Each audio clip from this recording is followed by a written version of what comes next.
Great to see you back here, and today we're going to look at the handy trick that will help your models become more robust. Before we continue though, I wanted to quickly recap on what we did last time. And what we did is we used the backward elimination method to construct a multiple linear regression using our data. And through that method, we constructed 4 separate models. You can see them on in the background here. So model 1, 2, 3, and then 4. And when we got to model 4, we were only left with one independent variable spent on research and development because all of the other ones were eliminated. And basically, we completed the backward elimination process. However, we were left with kind of a feeling that maybe we shouldn't have excluded the last variable. And why is that? Well, first of all, we saw that this p-value is not that much bigger than the significance level that we selected. We selected a significance level of 0.05. The p-value here is 0.06, so just a bit greater than the threshold. So that kind of leaves us with a feeling maybe we shouldn't have excluded that variable.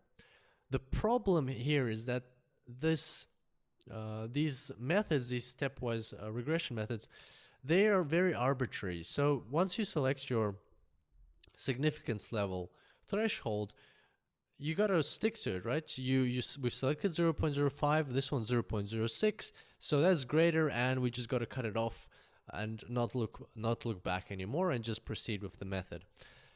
So how can we improve our method of building models to assess situations like that and give, like an extra opinion or have another criteria to tell us whether or not we should have actually kept this variable? And there is a way, and we're going to talk about it right now. So let's look at this top part over here. The top part is responsible for the variable. So you have the coefficients and you've got the p-values and so on. So we've talked about it quite extensively.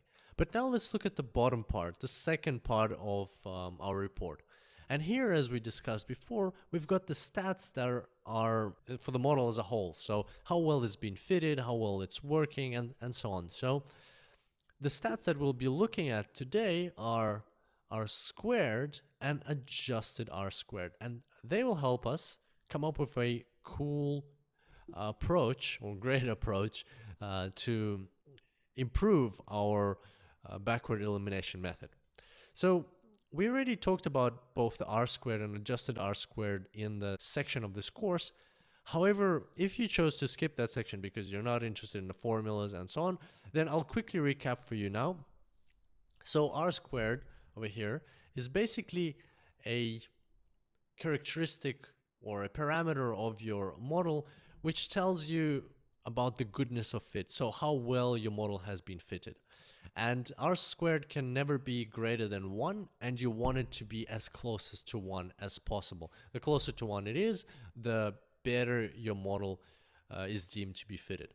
However, R squared is biased, and it's biased in a way that the way it's constructed and the way these models are run, so the ordinary least squared method, it doesn't allow R squared to ever decrease. So the more variables you add to your model, the greater R squared will be. So basically what this means is that as long as you keep adding variables, R squared will always grow.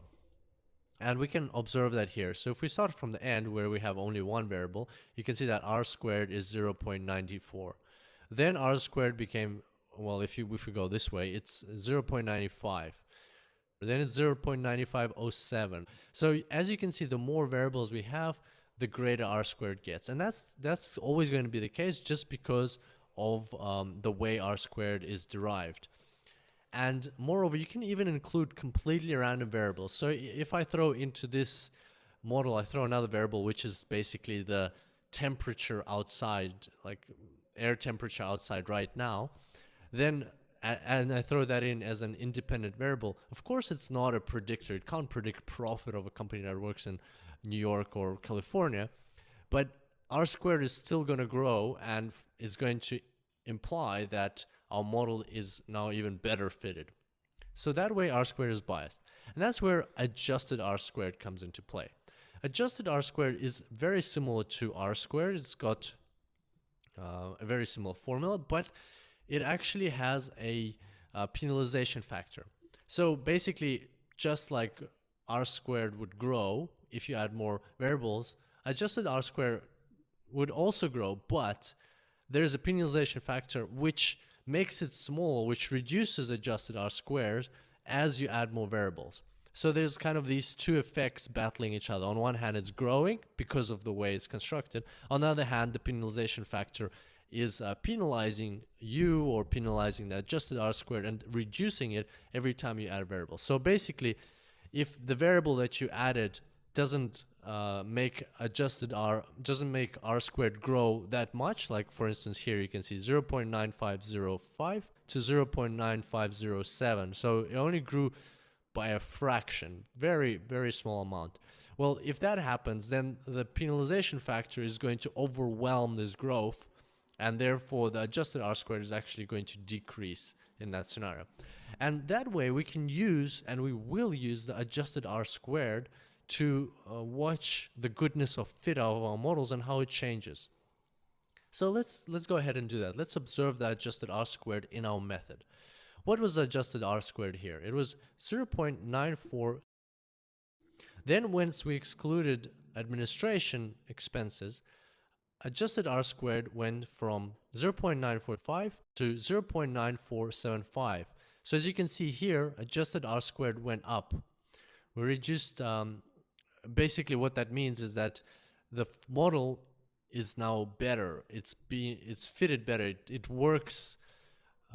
These variables in this combination fit the profit variable, fit this model to explain the profit variable better than these variables in this combination to explain the profit variable, which is good. It's a good step. Okay, so that means we improved our model. Here adjusted R squared is 0.9475. Let's see what had happened to it when we move to the next step. In the next step, adjusted R squared is 0.9483. So it went up again, meaning that once again we improved our model. So altogether, these variables are doing a better job explaining profit than these variables together are doing a job explaining profit. That's great. We improved our model again. And now let's see what happens when we take out the last variable, marketing spend. So we went from adjusted R squared 0.9483 to adjusted R squared 0.9454. And what does that tell us? Adjusted R squared went down. It went down by 0.003 approximately. So that means that this model, this new model, is actually worse than this model. So this model was better fitted to predict or explain the variance in profit than this model is doing so. So there you go. So even though we excluded a variable according to our backward elimination method, this variable shouldn't have been excluded because it was with this variable, this model is actually working better. And that is your takeaway handy trick how to observe your models and how to create them. You don't only just follow the backward elimination or whatever method that you're using and arbitrarily follow the rules. Just instead follow the rules, but also watch the adjusted R squared and see if it's actually improving. So if it's growing, then you're doing the right thing. As soon as you see the adjusted R squared drop, then you have to stop and question, did I just do the right thing or not? And what is the trade-off of excluding a certain variable or the opposite of including the certain variable? So adjusted R squared is kind of your indicator how you're going along the way. But that's it for today. Hope you find this useful and hope you can you'll find ways to apply this in your actual work. I look forward to seeing you next time, and until then, happy